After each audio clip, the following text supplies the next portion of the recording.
Well, it's hard to believe, but we're less than a month away from the opening of waterfowl season here in Michigan. With me is Kevin Wigden, who's head of our gunsmithing department. Kevin, we got a few weeks left to get our firearm in if we need some repair before early goose season opens. Yeah, mostly what we see is like stuck chokes from last year. Sometimes they can be really hard to get out.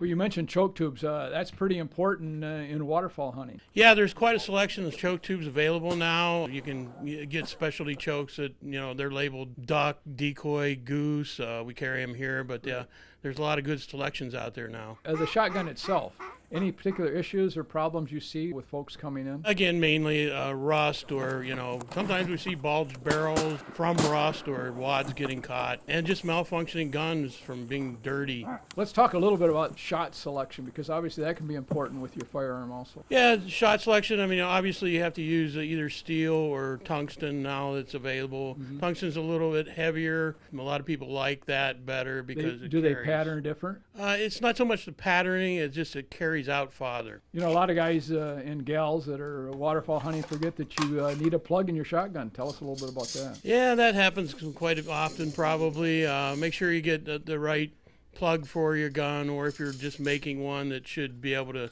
stay in there and function and not get caught in the spring. Sights. Some folks are using sights now on their shotguns for waterfowl. Yeah, high visibility sights a good idea. Some people use holographic sights nowadays, or even ones that help you lead the bird. Well, I know you mentioned rust and we mentioned issues with choke tubes, but a good oil job's not a bad idea. Yeah, we do a detailed clean and oil usually after a season is a good idea. Make sure you use choke tube lube. That's very important so it doesn't get stuck. And if you're going to put it away for a long time, possibly Barricade. That's another oil that's designed for storage. Kevin, as we mentioned, rust can be an issue, especially with waterfowl guns.